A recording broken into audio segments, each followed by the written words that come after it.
नमस्कार प्रिय विद्यार्थियों, वीके नॉलेज इलेक्ट्रिकल में आप सभी का स्वागत है। एनसीवीटी आईटीआई का आपका एग्ज़ाम होना है अभी और इम्पोर्टेंट क्वेश्चंस की वीडियो क्लास लेकर आपके सामने उपस्थित हूँ।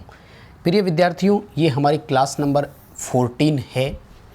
लगातार हम आपको इससे पहले 13 क्लासेस दे चुके हैं। यदि आप हमारे साथ इसी क्लास से जुड़े हैं तो मैं निवेदन करूँगा कि जाइए प्लेलिस्ट में जाकर उन सभी 13 क्लासेज को भी देखें।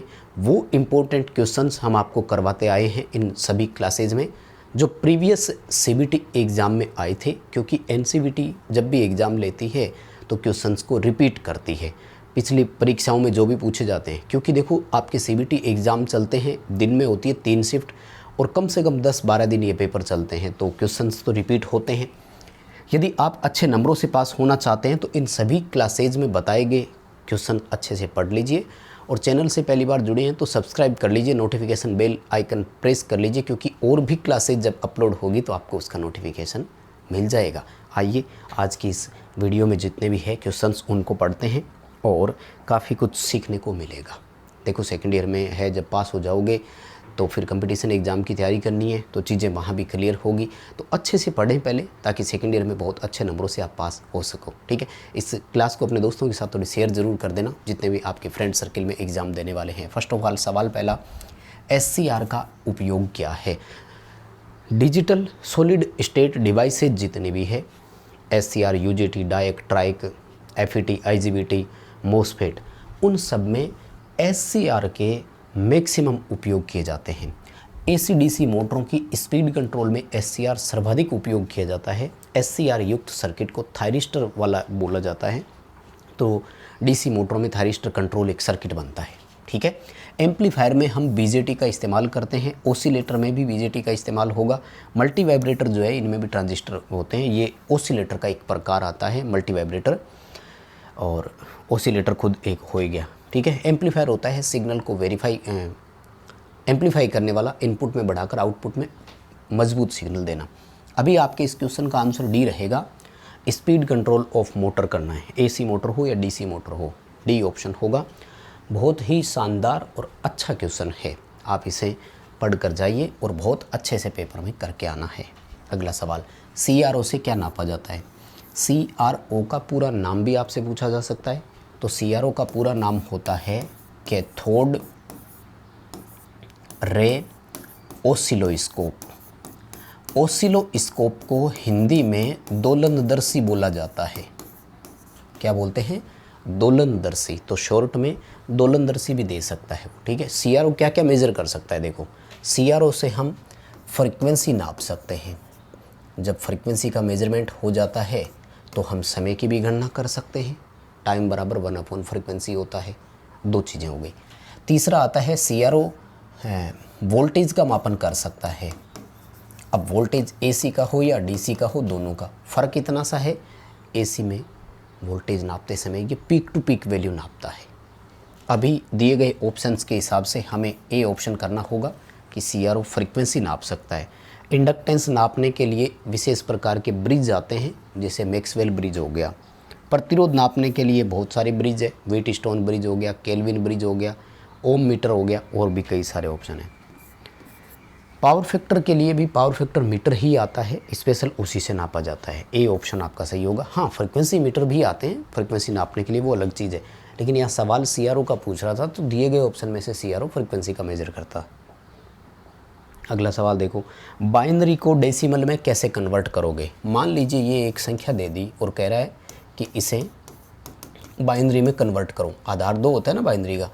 तो हमें दी गई संख्या को कन्वर्ट करने के लिए हम क्या करते हैं? 2 का भाग देते हैं और क्या करते हैं?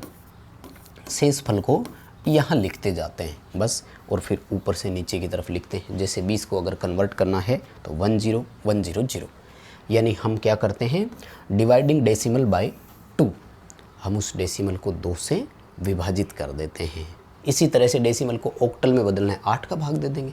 संख्याएं बदलती है। ठीक है, तो यूँ हम उनको चेंजेस करते हैं। अभी आपको इसका C उत्तर करना है। एक बात और बता देता हूँ, जब भी NCVT वाले एग्ज़ाम लेते हैं तो ऑप्शन भी चेंज नहीं करते हैं, इसलिए ये क्वेश्चन जो आपको बताए जा रहे हैं इनके ऑप्शन को भी आप ध्यान में रखिएगा। ऑप्शन नंबर भी हो सके तो कि हाँ यार लगभग सी ऑप्शन के आसपास था। ठीक, आगे बढ़ने से पहले एक छोटी सी रिक्वेस्ट है, इस वीडियो के डिस्क्रिप्शन में लिंक दिया हुआ है, जाइए हमारा एंड्रॉयड ऐप डाउनलोड कीजिए। ऐप में हम हर मंडे यानी हर हफ्ते एक फ्री टेस्ट प्रोवाइड करवाते हैं, आप उसे अटेंड कर सकेंगे। खासतौर से कंपटीशन एग्ज़ाम वालों के लिए होता है, लेकिन ITA एग्ज़ाम में भी हेल्पफुल रहेगा वो। तो ऐप डाउनलोड कर लीजिए और रजिस्ट्रेशन करके तैयार रहिए। अगला सवाल, इसमें से कौन सा फिल्टर सर्किट ऐसा है जो रेक्टिफायर सर्किट में वोल्टेज स्पाइक्स को हटाने में सक्षम है? वोल्टेज स्पाइक्स जो होते हैं ना, वो होते हैं वोल्टेज के मान में क्षणिक उतार चढ़ाव। ऐसे जो मान में वेरिएशन आए ना, इसको बोलते हैं स्पाइक्स, यानी अचानक सर्जिंग इफेक्ट जो आता है। वैसे तो सारे रेक्टिफिकेशन तो सारे ही करते हैं, RC फिल्टर भी रेक्टिफिकेशन है, ये भी रेक्टिफायर करता है, लेकिन स्पाइक्स को हटाने में LC फिल्टर काम में लिए जाते हैं। ठीक है, क्योंकि L का इंडक्टिव रिएक्टेंस XL आता है और C का कैपेसिटिव रिएक्टेंस XC होते हैं, तो दोनों हर एक लेवल पर स्पाइक्स को पूरी तरह से घटाते हैं। ए ऑप्शन के साथ जाएंगे। क्वेश्चन बहुत इंपॉर्टेंट है, अच्छे से इसे कवरअप करना आ सकता है पेपरों में, और ये मोस्टली हम वही बता रहे हैं जो पिछले साल पेपरों में आए हुए हैं। ख़ास तौर से पिछले साल जब CBT एग्ज़ाम हुए थे, हालांकि उनकी वीडियोस हमने डाली हुई है, आप देख सकते हैं। अगस्त 2022 में जो एग्ज़ाम हुए थे और दिसंबर 2021 में उनकी भी वीडियोस डाली हुई है, तो वो भी आप देख सकते हैं। अगला सवाल, कौन सा उपकरण मापे हुए या परीक्षणिक मात्रा को एक दृश्य प्रतिनिधित्व प्रदान करता है? मापी गई राशि का विजुअल प्रेजेंटेशन देना, लाइक साइन वेव आ रही है कि नहीं। बहुत सिंपल क्वेश्चन है, CRO आएगा। कैथोड रे ऑसिलोस्कोप आएगा, जो राशियों का मेज़र भी करता है और मेज़र करने के साथ साथ हमें क्या करता है, वो विजुअल प्रेजेंटेशन भी देता है, यानी उसका प्रेजेंटेशन के रूप में हमें दिखाता भी है। C उत्तर करके आना। अच्छा क्वेश्चन है और आ सकता है पेपरों में। अगला सवाल, इनमें से कौन सा एक्टिव कंपोनेंट है? देखो, दो तरह के कंपोनेंट होते हैं, एक को बोलते हैं एक्टिव और एक को बोलते हैं पैसिव। एक्टिव, शॉर्ट भाषा में बता रहा हूँ, एक्टिव टोटली वो होते हैं जो इलेक्ट्रॉनिक्स सर्किट में इस्तेमाल किए जाते हैं, और पैसिव वो होते हैं जो इलेक्ट्रिकल यानी वैद्युतिक सर्किट में इस्तेमाल किए जाते हैं। ठीक है, अब अगर पैसिव का एग्जांपल मैं आपको शॉर्ट में दूं तो RLC, ऐसे याद रख लो। RLC जो है वो किस में आएंगे? पैसिव में आएंगे। एक्टिव में कौन आएगा? इलेक्ट्रॉनिक्स वाले। कौन कौन से? Diode, SCR, vacuum tube, UJT, PNP, NPN transistor, FET, MOSFET, BJT, डायक, ट्रायक, जितने भी है सारे। तो यहाँ से ऑप्शन देखो, ट्रांजिस्टर आ जाएगा। इंडक्टर, रेजिस्टर और कैपेसिटर, ये तीनों किस में रखेंगे? पैसिव की श्रेणी में। एक्टिव पैसिव दोनों में से कोई भी क्वेश्चन आ सकता है। ठीक, लास्ट टाइम आए थे, रिपीट भी हुए थे एग्जाम में, बहुत बार रिपीट हुए थे। ठीक है, अगला सवाल, इंडियन इलेक्ट्रिसिटी नियम के अनुसार मध्यम वोल्टेज की जो डोमेस्टिक इंस्टॉलेशन यानी घरेलू वायरिंग है, उसमें दो चालकों के बीच, लाइक फेज और न्यूट्रल के बीच में इंसुलेशन प्रतिरोध कितना होना चाहिए? दो चालकों के बीच में भी और चालक से बॉडी के बीच में भी मान समान है। इसे वायरिंग वाले टॉपिक में जब आप पढ़ेंगे तो थंब रूल कहा जाता है। थंब रूल का मतलब होता है डन डन, और वैसे देखें तो ये एक बन रहा है, तो कहते हैं कि 1 मेगा ओम से अधिक होना चाहिए। बी उत्तर आएगा। वैसे भी याद रखो, किसी भी वाइंडिंग का, चाहे ट्रांसफार्मर की हो, इंडक्शन मोटर की हो, चाहे अल्टरनेटर की हो, किसी भी मशीन की बॉडी का यानी फ्रेम का इंसुलेशन प्रतिरोध 1 मेगा ओम से अधिक होना चाहिए। इंसुलेशन प्रतिरोध मेगर से नापा जाता है। अच्छा क्वेश्चन है, पूछा जा सकता है पेपर में। अगला सवाल, कंज्यूमर्स के लिए, डोमेस्टिक कंज्यूमर जो होते हैं यानी घरेलू उपभोक्ता जो होते हैं, उनके लिए अपनाई गई AC वितरण लाइन में वोल्टेज का मान लगभग कितना होता है? देखो, सबसे पहले जो गाँव में GSS लगे रहते हैं ना, उनमें 33 kV की इनपुट आती है और वो एक ट्रांसफार्मर लगा रहता है वहाँ, वो उसे 11 kV में स्टेप डाउन कर देता है। अब 11 kV की वहाँ से एक लाइन निकलती है, तो इसे फीडर बोला जाता है, और ये आगे जिसको सप्लाई करेगी उसे डिस्ट्रीब्यूटर बोला जाता है। वो डिस्ट्रीब्यूटर क्या करता है, इस 11 किलोवोल्ट को 440 या 415, वो कोई बात नहीं, एक ऑप्शन आता है, तो उसमें वो कन्वर्ट कर लेता है। अब यहाँ से 415 वोल्ट की लाइन तो जा रही है, लेकिन किसी एक मोहल्ले में लाइन जाएगी और इसमें से एक फेज़ और एक न्यूट्रल उठाया जाएगा जो रेजिडेंशियल एरिया में प्रवेश कर चुकी है, आवासीय क्षेत्रों में, जहाँ लगभग वोल्टेज का मान कितना है 240 के आसपास। ए उत्तर कर देना 415 और 240 वोल्ट। ठीक है, बहुत ही अच्छा क्वेश्चन है, कंपटीशन एग्ज़ाम में भी पूछा जा सकता है और आईटीआई वाले बच्चों के लिए तो आता ही है ये, चाहे आप कंपटीशन एग्ज़ाम की तैयारी कर रहे हो तब भी ठीक है। क्वेश्चन देखो पहले, फिर ऑप्शंस जूम करके और दिखा दूंगा।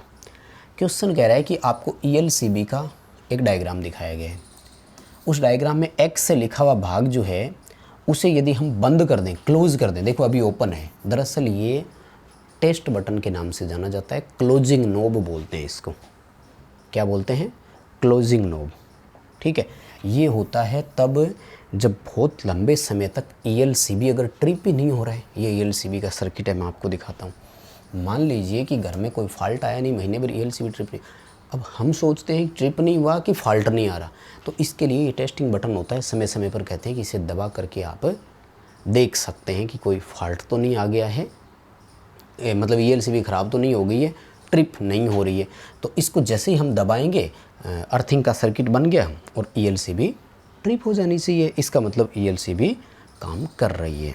तो यदि हम इस टेस्ट बटन को दबाएंगे तो सर्किट जो है वो ऑफ हो जाएगा पूरी तरह से, और अगर सर्किट बंद हो जाता है इसका मतलब हमारी ईएलसीबी ओके है। ठीक, हाँ, आगे बढ़ने से पहले मैं आप सभी से रिक्वेस्ट और करूँगा, अभी तक आपने इस वीडियो को लाइक नहीं किया है तो लाइक वाला बटन ज़रूर दबाएं और हो सके तो अपने दोस्तों के साथ शेयर ज़रूर करना है, और आप चैनल को सब्सक्राइब कर लीजिए अगर आपने नहीं किया है अभी तक।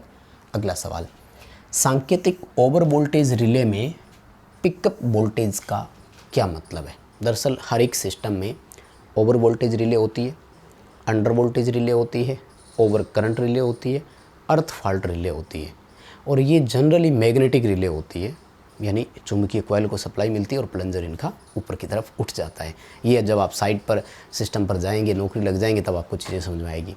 तो वहाँ पर देखो पिकअप वोल्टेज, नाम से पता लग रहा है ना, कॉइल की रेटेड वोल्टेज जिस पर वो ऑपरेट होगी, प्लंजर उठेंगे और कॉन्टैक्ट NO से NC होंगे, जैसे ही NC कॉन्टैक्ट बनेंगे ब्रेकर ट्रिप। तो ये होती है आपकी पिकअप वोल्टेज, वो रेटेड वोल्टेज या वो मिनिमम वोल्टेज जिससे रिले काम कर सके, रिले की रेटिंग वोल्टेज है, रिले की वर्किंग वोल्टेज है। Minimum voltage to start the relay, यानी इतनी वोल्टेज तो चाहिए ताकि रिले काम कर सके, रिले फंक्शन कर सके, अदरवाइज़ रिले काम नहीं करेगी। डी उत्तर करके आना, आपके पेपर में सीधा क्वेश्चन आएगा। ठीक, और जिस दिन पेपर हो उस दिन ज़रूर हमें कमेंट करके बताना है, या आप हमारे व्हाट्सएप पर हमें भेज सकते हैं कि आपके एग्ज़ाम वाले दिन यही क्वेश्चन आए थे क्या, कौन कौन से क्वेश्चन आए थे। व्हाट्सएप नंबर आपको यूट्यूब के बैनर पर मिल जाएंगे, चैनल पर जाकर आप देख सकते हैं। अगला सवाल, रिले का वो कौन सा प्रकार है जो AC और DC दोनों सप्लाई पर समान रूप से काम कर सकता है? उस रिले का नाम है इम्पल्स रिले।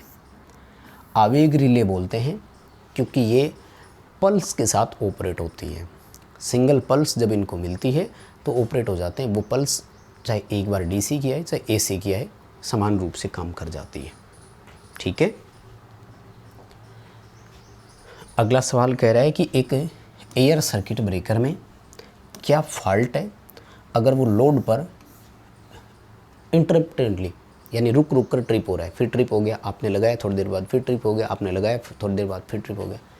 यहाँ इन्होंने थोड़ा सा कम लिखा है, क्वेश्चन थोड़ा सा गलत है। इन्होंने ये नहीं बताया कि लोड कैसा है, रेटेड लोड है कि ओवरलोड है। लोडिंग का मतलब तो ये है कि भार दिया हुआ था, कितना भार दिया हुआ था ये नहीं बताया। थोड़ी सी क्वेश्चन में कमजोरी है, लेकिन कहते हैं कि जब ना लिखा हुआ हो तो रेटेड लोड ही माना करो, यानी निर्धारित भार है फिर भी ट्रिप हो रहा है, फिर भी ट्रिप हो रहा है, इसका मतलब जो ट्रिपिंग रिले है उसकी सेटिंग प्रॉपर नहीं है ना।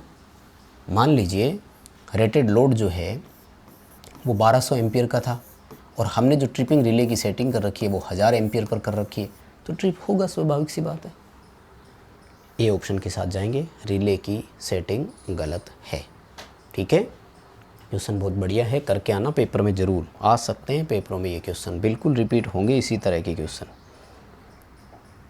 अगला सवाल देखो, एक सिंक्रोनस मोटर जो होती है वो पावर फैक्टर को कैसे सुधारती है? पहली बात ध्यान रखना, एकमात्र सिंक्रोनस मोटर ऐसी है जिसे इकाई, लैगिंग और लीडिंग तीनों पावर फैक्टर पे चला सकते हैं। पेपर में सवाल पूछा जाएगा, सिंक्रोनस मोटर का पावर फैक्टर किस कारक पर निर्भर करता है? तो रोटर की उत्तेजना पर निर्भर करता है। इंग्लिश में इसे फील्ड एक्साइटेशन भी बोल सकते हो, और ये हमेशा डीसी सप्लाई होती है। ठीक है, एक्साइटेशन के लिए सदैव डीसी सप्लाई दी जाती है, चाहे अल्टरनेटर का फील्ड हो, चाहे सिंक्रोनस मोटर का फील्ड हो, चाहे डीसी मशीनों में मोटर जनरेटर कोई भी हो, किसी का भी फील्ड हो, हमेशा डीसी सप्लाई की ज़रूरत पड़ती है। यानी हम सिंक्रोनस मोटर की फील्ड एक्साइटेशन बदल करके मोटर को इकाई, लैगिंग, लीडिंग तीनों पावर फैक्टर पर चला सकते हैं। मोटर को पावर फैक्टर सुधारने के लिए जब चलाते हैं तो ओवर एक्साइट करके चलाते हैं, ये ध्यान रखना, पूछा जा सकता है पेपर में। पावर फैक्टर सुधारने के लिए सिंक्रोनस मोटर को कहाँ ऑपरेट करते हैं या कैसे ऑपरेट करते हैं? अगला सवाल देखो, एसी जनरेटर अल्टरनेटर का नाम है। डैम्पर वाइंडिंग का क्या उद्देश्य है? अल्टरनेटर में डैम्पर वाइंडिंग का एक ही काम बताना है, सिंक्रोनस मोटर में दो बताने हैं। अल्टरनेटर और सिंक्रोनस मशीन की संरचना में कोई परिवर्तन नहीं है, दोनों एक जैसे हैं। एक यांत्रिक ऊर्जा को विद्युत ऊर्जा, एक विद्युत ऊर्जा को यांत्रिक ऊर्जा। अल्टरनेटर में केवल एक ही काम करता है और वो है हंटिंग दोष को समाप्त करना। ठीक है, लेकिन सिंक्रोनस मोटर के मामले में आ जाए तो दो बताने हैं, हंटिंग दोष को समाप्त करना और साथ ही बताना है मोटर को सेल्फ स्टार्ट भी बनाना। हंटिंग दोष क्या होता है?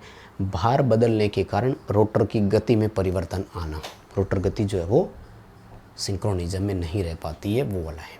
अगला सवाल, अल्टरनेटर की रेटिंग क्या होगी? मतलब किस इकाई में होती है? बहुत ही इंपॉर्टेंट क्वेश्चन है और सबसे ज़्यादा बार रिपीट हुआ है। अल्टरनेटर की रेटिंग केवीए में होती है। ट्रांसफॉर्मर की रेटिंग पूछ ले तो वो भी केवीए में। एक और सवाल आता है, वो है सर्किट ब्रेकर की रप्चरिंग कैपेसिटी। रप्चरिंग कैपेसिटी को हिंदी में विदारण क्षमता बोलते हैं, तो वो होती है एमवीए में। ठीक है, एमवीए और केवीए दो क्वेश्चन है, याद रखना। फ्यूज और सर्किट ब्रेकर की रप्चरिंग कैपेसिटी का सवाल आता है। और अगला सवाल, घरेलू पानी पंप के लिए कौन सी मोटर है? घरों में पानी वाले पंप के लिए कैपेसिटर स्टार्ट मोटर होती है, जिसमें कैपेसिटर बाद में रनिंग टाइम में कट जाता है, डिस्कनेक्ट हो जाता है, हट जाता है। और स्प्लिट फेज मोटर का कार्य सिद्धांत क्या है? लेंज का नियम करके आना। सिंगल फेज मोटर किस सिद्धांत पर काम करती है? ऐसा सवाल आपसे पूछा जा सकता है। तो बस दोस्तों, ये थे आज की वीडियो के इंपॉर्टेंट क्वेश्चंस। वीडियो पसंद आया तो लाइक कीजिए, चैनल से पहली बार जुड़े हैं तो सब्सक्राइब कीजिए, डिस्क्रिप्शन में लिंक दिया हुआ है, जा करके एंड्रॉइड ऐप डाउनलोड करें और ये वीडियो अपने दोस्तों तक शेयर ज़रूर करना। बहुत धन्यवाद सभी को।